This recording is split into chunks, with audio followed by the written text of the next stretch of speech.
Program Koperasi Desa Merah Putih menjadi salah satu proyek pembangunan paling bermasalah di awal pemerintahan Presiden Prabowo. Diluncurkan pada 2025, program ini menargetkan pembangunan 80.000 gerai dirancang serba cepat, dikendalikan oleh BUMN, dan didukung kekuatan aparat militer. Meski dikemas sebagai gerakan gotong royong, prosesnya sangat sentralistik, serta melibatkan pengadaan armada transportasi dalam skala raksasa. PT Agrinas Pangan Nusantara selaku pengelola mengimpor lebih dari 100.000 unit mobil pengangkut barang dari India senilai sekitar 24,66 triliun hanya untuk program ini. Di balik semangat untuk memperkuat ekonomi kerakyatan dan kemandirian desa, program ini menuai kritik keras dari banyak pihak. Bukan hanya sekedar risiko gagal, melainkan celah sistemik yang berpotensi menjadikannya ladang korupsi baru dengan kebocoran triliunan rupiah. Kemudian salah satu juga keputusan besar kita adalah kita dalam waktu dekat akan membentuk 75.000 sampai 80.000 koperasi desa. Ada yang berbentuk berbasis pertanian, ada yang berbasis nelayan, dan ada yang berbasis lain. Tapi intinya adalah kita ingin ekonomi desa, ekonomi rakyat yang paling bawah bergerak dengan cepat, memobilisasi kekuatan yang kita punya untuk menggerakkan seluruh ekonomi, dan ini akan ada suatu dampak yang sangat besar. Program Kopdes Merah Putih pertama kali dicetuskan oleh Presiden Prabowo dalam retreat kepala daerah yang digelar di Akademi Militer Magelang pada Februari 2025. Prabowo menekankan pentingnya membentuk koperasi di tingkat desa sebagai instrumen utama untuk memberdayakan ekonomi kerakyatan, memutus rantai tengkulak, dan memperkuat ketahanan pangan. Gagasan itu kemudian ditindaklanjuti dalam rapat terbatas di Istana Merdeka pada Senin 3 Maret 2025. Dalam rapat yang dipimpin langsung oleh Prabowo itu, diputuskan secara resmi pembentukan Koperasi Desa Merah Putih di 80.000 desa kelurahan seluruh Indonesia. Menko Pangan Zulkifli Hasan menyampaikan kepada media bahwa program ini akan menjadi prioritas nasional untuk mengubah desa dari objek menjadi subjek pembangunan ekonomi. Yang diputuskan yaitu dibentuknya Koperasi Desa Merah Putih. Jadi disingkat Kopdes Merah Putih. Pada 27 Maret 2025, Prabowo menandatangani instruksi Presiden nomor 9 tahun 2025 tentang percepatan pembentukan Koperasi Desa Merah Putih. Inpres ini menjadi payung hukum resmi yang menginstruksikan 18 kementerian lembaga dan seluruh pemerintah daerah untuk melaksanakan program secara serentak. Sementara pendanaannya diatur dari APBN, APBD, dana desa termasuk pinjaman himbara. Pembentukan koperasi desa dan kelurahan Merah Putih telah dimulai tahun ini. 80.000 koperasi telah dibentuk, dan pada akhir tahun 2025 ini tiap koperasi akan memiliki gudang, akan memiliki cold storage, akan memiliki gerai-gerai, dan tiap koperasi akan memiliki 2 kendaraan truk untuk menjemput dan mengantar hasil buminya. Aktor tunggal yang mengendalikan seluruh rantai program ini dipegang oleh perusahaan BUMN bernama PT Agrinas Pangan Nusantara. Perusahaan ini mendapat penugasan langsung melalui Inpres untuk melaksanakan pembangunan fisik, pergudangan, dan kelengkapan infrastruktur koperasi di seluruh Indonesia. Hingga akhir 2025, Agrinas telah membangun koperasi di lebih dari 16.000 titik menggunakan dana talangan dana desa mencapai 210 triliun. Agrinas juga ditugaskan mengelola operasional koperasi secara penuh selama 2 tahun pertama dari 2026 hingga 2028. Penugasan ini dikritik karena dinilai bertentangan dengan prinsip koperasi yang seharusnya dikelola oleh anggotanya sendiri. PT Agrinas Pangan Nusantara bukanlah entitas baru, melainkan hasil rebranding dan transformasi dari PT Yodiakarya yang berfokus di sektor konstruksi.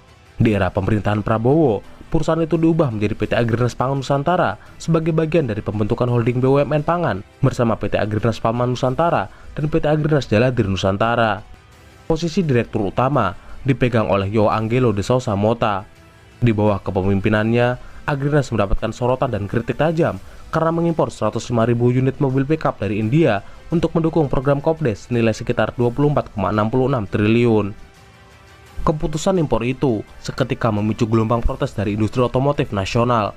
Kadin Indonesia, Gaikindo, Serikat Pekerja, Parlemen hingga Kementerian Perindustrian mengecam keras karena dinilai membunuh industri dalam negeri yang sedang lesu. Hal ini juga dianggap bertentangan dengan komitmen pemerintah untuk mendorong produksi lokal dan cipta lapangan kerja. Mirisnya lagi, pengurus koperasi di daerah mengaku tidak pernah dilibatkan dalam penentuan kebutuhan armada karena keputusan tersebut diambil sepenuhnya di tingkat pusat. Banyak kepala desa dan pengurus koperasi merasa model kendaraan impor belum tentu cocok dengan medan dan kebutuhan lokal. Impor mobil dari India untuk Koperasi Merah Putih ditanggapi PT Agrinas Pangan Nusantara selaku pelaksana impor. Mereka menyebut penugasan impor mobil India berdasarkan instruksi Presiden. Meski ditentang banyak pihak, Agrinas menyatakan alasan impor ini diambil karena efisiensi dan harga yang lebih murah. Sementara itu, Menteri Koperasi Ferry Juliantono menyatakan mobil-mobil ini telah disalurkan ke lebih dari 3.000 gerai koperasi. Program-program ambisius pemerintahan Prabowo seringkali melibatkan aparat militer. Dalam program Kopdes Merah Putih, aparat militer tak hanya terlibat, tapi juga digandeng secara resmi lewat MOU yang ditandatangani pada 10 Oktober 2025. Aparat militer digunakan sebagai tenaga percepatan untuk membangun gedung, pembersihan lahan hingga penyaluran logistik. Pemerintah menyebut ini sebagai kolaborasi positif, tapi di lapangan, pelibatan tentara tak sepenuhnya didukung oleh para kepala desa. Sejumlah kepala desa mengeluhkan kehadiran militer di koperasi desa yang justru menyingkirkan peran perangkat desa. Dalam setiap kunjungan atau peresmian koperasi, Panglima TNI Jenderal Agus Subianto dan jajarannya juga kerap muncul mendampingi Presiden. Pada 21 Juli 2025, Panglima TNI dan jajarannya mendampingi Presiden dalam peluncuran kelembagaan 80.000 Kopdes Merah Putih yang digelar di Desa Bentangan, Klaten, Jawa Tengah. Panglima TNI dan jajarannya juga pernah turut mendampingi Presiden dalam peresmian 1061 Kopdes Merah Putih di Desa Ngelawak, Nganjuk, Jawa Timur pada 16 Mei 2026. Tadinya mau diresmikan 1.300 ya, 1.300 sekian. Tetapi sepertinya ada yang buru-buru, ada yang cari, dan akhirnya saya bilang cukup 1.000 saja. Ya, kemudian Ketua Dirut Agrinas Palma ingat bahwa saya ini suka angka 8. Jadi kalau begitu Pak, nggak usah 1.300, 1.061 aja Pak. Jadi kalau 1 sama 6, 7, 7 sama 1, 8. Jadi ini orang Indonesia suka apa?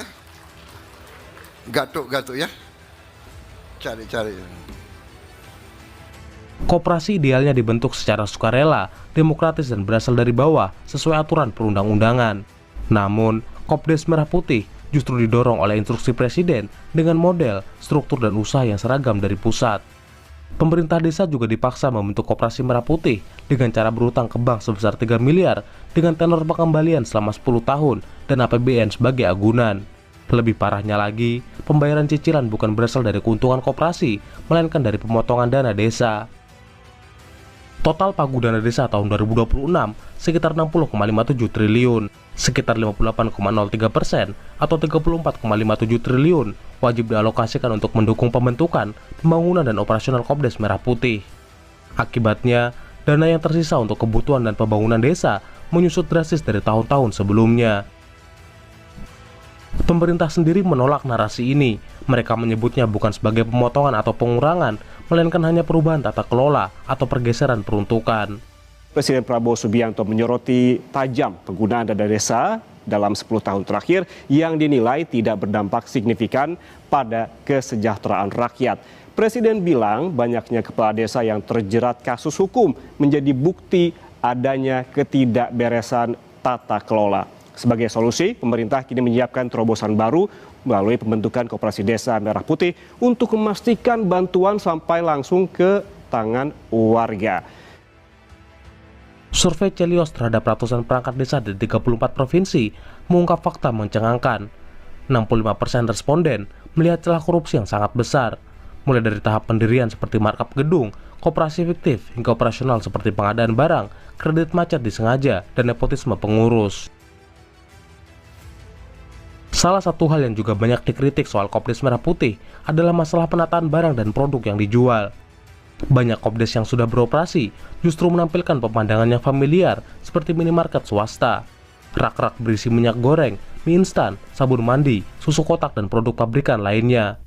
Lebih parahnya lagi, banyak foto dan video menunjukkan rak barang terlihat renggang, banyak ruang kosong, susunan acak, dan tidak mengikuti standar retail modern.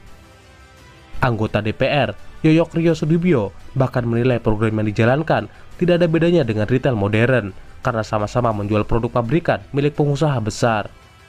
Mohon maaf ini Pak Menteri, yang saya lihat di media, koperasi yang digagas sekarang itu malah kayak Indomaret, Alfamart. Lah kuwi piye to? Jenengan harus sebagai eksekutif memberikan saran yang benar biar Pak Presiden dalam memutuskan persoalannya itu benar juga. Lah kalau buat kayak semacam koperasi semacam Indomaret, Alfamart, lah apa bedanya dengan pengusaha Alfamart, Indomaret? Cuman pindah nama doang, yang dijual semua pabrikasi. Kan punya orang-orang kaya itu Pak. Oleh karenanya Bapak harus menyarankan Pak Presiden, berani nggak Pak? Harus berani Pak, kalau penjenengan punya cita-cita 10 juta ini. KDMP itu jual saja bapok lah Pak. Apa itu satu gas? Kan Bapak tahu siapa pemain-pemain gas, siapa yang punya. Yang kedua, beras. Masukkan ke situ beras yang layak dikonsumsi tapi dengan harga bulog, harga yang murah. Yang ketiga, gula. Yang keempat, minyak goreng itu kan jenengan tahu juga siapa pemainnya.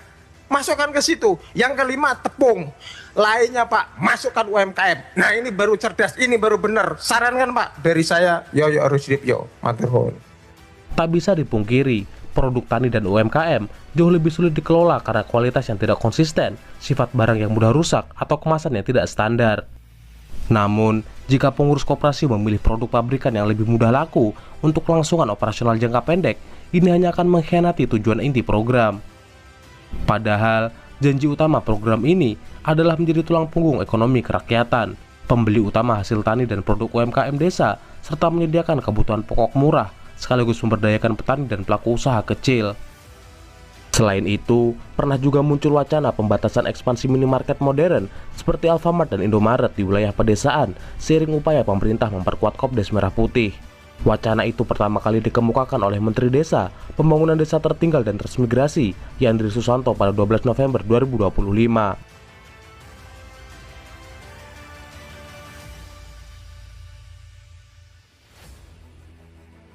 Namun, setelah pernyataannya itu disorot publik dan memancing polemik, ia pun melakukan klarifikasi pada 24 Februari 2026. Kalau saya ingin menutup Indomaret dan Alfamart yang sudah ada, tidak, ya. Yang kita stop itu maka saya pakai bahasa stop. Stop ekspansi yang baru, stop izin yang baru. Kita muliakan, kita sukseskan Koperasi Desa Merah Putih yang dari rakyat, oleh rakyat dan untuk rakyat keuntungannya nanti. Dan terutama untuk desa, sekurang-kurangnya 20% keuntungan Kopdes kembali menjadi pendapatan asli desa. Program ini mengingatkan kita dengan koperasi unit desa era Orde Baru yang berakhir gagal karena korupsi, kredit macet, dan penggelapan. Koperasi Merah Putih bukan ide buruk secara konsep, namun eksekusinya penuh cacat, pengawasan lemah, penuh konflik kepentingan, dan celah korupsi di setiap tahap.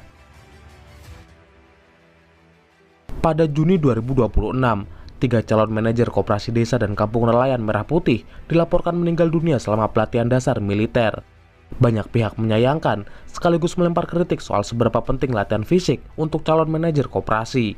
Sekitar 35.000 peserta diwajibkan mengikuti pelatihan dasar militer selama 45 hari, menjalani aktivitas fisik intens di tengah cuaca panas di Satuan Pendidikan TNI. Hilangnya nyawa 3 peserta rekrutmen ini hanyalah puncak gunung es dari bagaimana problematiknya sistem perekrutan calon manajer koperasi desa Merah Putih. Rentetan kejanggalan muncul dari klausul yang memberatkan, transparansi rendah, dan sederet permasalahan teknis lainnya. Banyak pihak meminta evaluasi karena pelatihan yang dianggap terlalu berat. Sementara itu, pihak istana kekeh melanjutkan program ini meskipun telah jatuh korban jiwa. Presiden Republik Indonesia dengan ini meresmikan operasionalisasi 1061 koperasi desa dan kelurahan Merah Putih. Pemerintahan Prabowo Gibran telah menargetkan pembangunan 80.000 koperasi desa merah putih di seluruh Indonesia dengan dalih memperkuat ekonomi kerakyatan. Untuk memastikan pengelolaan yang profesional, pemerintah merekrut puluhan ribu manajer secara nasional.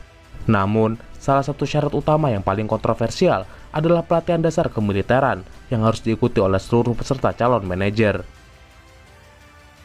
Pada pertengahan April 2026, pemerintah secara resmi mengumumkan rekrutmen massal sebanyak 35.476 formasi, terdiri atas 30.000 manajer Kopdes Merah Putih di bawah PT Agrinas Pangan Nusantara, serta 5.476 pengelola kampung nelayan Merah Putih di bawah PT Agrinas Jaladri Nusantara. Seluruh pegawai itu nantinya akan menjadi pegawai BUMN dengan skema perjanjian kerja waktu tertentu atau PKWT. Ribuan orang antusias mendaftar, namun informasi krusial seperti besaran gaji masih dirahasiakan karena skema penggajiannya masih dalam tahap penyempurnaan. Pemerintah sendiri menyatakan hanya akan menanggung gaji para pegawai ataupun manajer Kopdes selama 2 tahun. Setelahnya, anggaran gaji itu akan ditanggung sepenuhnya dari dana operasional Kopdes. Kejanggalan pertama muncul di tahap tes kompetensi berbasis komputer. Banyak peserta melaporkan masalah teknis serius, seperti jawaban yang sudah dipilih atau disimpan, tiba-tiba berubah saat kembali dicek. Hal ini tentu menimbulkan kekhawatiran yang besar, terutama terkait akurasi penilaian hasil ujian. Unggahan video ini misalnya, memperlihatkan peserta yang baru menyelesaikan ujian menyampaikan kekecewaannya terhadap sistem tes tersebut. Ketika saya move ke pertanyaan sub 7 tentang manajerial, belum saya jawab pertanyaannya itu sudah keluar nilainya atau keluar dari pengerjaan soal gitu. Jadi tolong dulu, kayaknya bukan cuma saya yang merasakan kendala ini. Bagi mereka yang dinyatakan lolos, tahap berikutnya lebih mengejutkan. Calon manajer diminta menandatangani surat pernyataan dengan klausul berat, yaitu siap ditempatkan di seluruh Indonesia secara acak tanpa pilihan lokasi, wajib mengikuti pelatihan dasar militer, ikatan dinas 2 tahun, dan denda 100 juta jika mengundurkan diri sebelum masa ikatan selesai. Aturan denda 100 juta ini mendapat sorotan publik karena berpotensi menjadi beban bagi peserta yang memutuskan untuk tidak melanjutkan tahap rekrutmen. Para peserta pun banyak yang akhirnya mundur akibat aturan ini. Setelah muncul kritik dan polemik, aturan itu akhirnya dicabut pemerintah dan para peserta yang telah mengundurkan diri diberi kesempatan untuk kembali mengikuti tahap selanjutnya. Kejanggalan tak berhenti di situ. Bagi seluruh calon manajer yang lolos, harus mengikuti pelatihan dasar militer selama 45 hari di satuan pendidikan TNI di seluruh Indonesia. Peserta harus menjalani latihan fisik intensif seperti lari, push up, baris berbaris, materi penggunaan senjata laras panjang, serta pembinaan mental dan wawasan kebangsaan. Mereka juga harus menjalankan kehidupan di barak militer dengan disiplin ketat. Pemerintah melalui Kementerian Pertahanan membela program ini sebagai upaya mencetak SDM unggul yang disiplin, tangguh, dan siap mengabdi. Menurut mereka, manajer Kopdes bukan hanya pengelola keuangan, tapi juga agen perubahan di tingkat desa yang membutuhkan ketahanan mental dan semangat gotong royong ala militer. Sementara itu di pihak lain, publik termasuk para pengamat dan anggota DPR justru mempertanyakan relevansinya. Untuk apa calon manajer koperasi dibebani latihan fisik keras, alih-alih diberi pemahaman soal manajerial? Mengapa program ekonomi rakyat harus dimulai dengan pendekatan militer? Mengapa seolah-olah lebih penting belajar baris berbaris ketimbang belajar pengelolaan bisnis? Kontroversi itu berubah menjadi tragedi pada pertengahan Juni 2026, di mana 3 peserta rekrutmen meninggal dunia selama pelatihan militer. Tekad menjadi manajer koperasi Merah Putih berujung duka. 3 calon manajer koperasi Desa Merah Putih meninggal dunia saat mengikuti pelatihan militer. Para korban mengalami serangan panas atau heat stroke hingga henti jantung. Korban pertama adalah Anissa Muyasaroh, asal Lamongan, Jawa Timur. Calon manajer Kopdes Merah Putih lulusan UNER ini ditempatkan di Satuan Pendidikan Rindam 6 Mulawarman, Balikpapan, Kalimantan Timur. Pada 18 Juni 2026, Anissa mengalami penurunan kondisi fisik akibat cuaca ekstrim saat latihan. Setelah mendapat penanganan medis dan dirujuk ke rumah sakit, ia dinyatakan meninggal dunia karena terserang heat stroke atau serangan panas. Korban kedua bernama Yonanda Muhammad Taufik, lulusan Universitas Bung Hatta yang ditempatkan di Satuan Pendidikan Batu Raja, Sumatera Selatan. Pada 17 Juni 2026, kondisi kesehatannya dilaporkan menurun secara drastis saat latihan. Ia sempat dirujuk ke rumah sakit setempat untuk mendapatkan penanganan medis, namun nyawanya tidak tertolong. Berdasarkan keterangan resmi dari Kementerian Pertahanan, penyebab kematiannya adalah terkena cardiac arrest atau henti jantung. Korban ketiga bernama Novia Rahmadani Sihotang, asal Sumatera Utara. yang mengikuti pelatihan di Satuan Pendidikan TNI Angkatan Udara Jakarta Timur. Pada 22 Juni 2026, Novia mengalami gangguan kesehatan dan langsung ditangani tim medis satuan dan sempat dirujuk ke rumah sakit. Berdasarkan konfirmasi resmi dari Kementerian Pertahanan, Novia meninggal dunia setelah mendapatkan perawatan intensif akibat mengidap penyakit tuberkulosis. Ketiga kematian ini bukan sekadar kecelakaan latihan biasa, melainkan sinyal buruk dari desain program militeristik dengan target sipil tanpa mitigasi resiko yang memadai. Heat stroke dan henti jantung menunjukkan latihan fisik yang ekstrim, sementara kasus tuberkulosis menunjukkan lemahnya deteksi penyakit laten. Latihan militer untuk manajer Kopdes Merah Putih adalah eksperimen ambisius yang menggabungkan semangat pertahanan dengan pembangunan ekonomi. Namun, eksekusinya menimbulkan pertanyaan mendasar tentang proporsionalitas, keselamatan, dan efektivitas. Kementerian Pertahanan melalui Brigjen Riko Ricardo Sirait telah menyampaikan duka cita yang mendalam. Ia juga menekankan bahwa peserta sudah lolos pemeriksaan kesehatan dan akan dilakukan evaluasi menyeluruh terhadap pelaksanaan latihan untuk mencegah korban selanjutnya. Sementara itu, Kementerian Koperasi memastikan program latihan militer bagi para calon pengelola Kopdes Merah Putih tetap berjalan meski sejumlah peserta meninggal dunia. Pemerintah menyatakan evaluasi terhadap insiden tersebut akan dilakukan tanpa menghentikan pelaksanaan program. Pemerintah memastikan program Koperasi Desa atau Kopdes Merah Putih tetap berjalan meski terdapat kasus wafatnya 2 calon manajer Kopdes saat mengikuti latihan dasar militer atau Latsarmil di Satuan Pendidikan TNI. Hal itu diungkapkan oleh Wakil Menteri Sekretaris Negara Juri Ardiantoro. Dalam keterangannya, Juri menegaskan bahwa munculnya peristiwa itu harus dipisahkan dari kelanjutan penyelenggaraan program Koperasi Desa Kelurahan Merah Putih. Meski demikian, Juri memastikan pemerintah akan melakukan evaluasi terhadap pelaksanaan pelatihan dasar militer dalam program Sarjana Penggerak Pembangunan Indonesia atau SPPI untuk Koperasi Desa Merah Putih dan Kampung Nelayan Merah Putih. Juri juga memastikan bahwa pemerintah akan melakukan langkah-langkah mitigasi agar peristiwa serupa tidak terulang.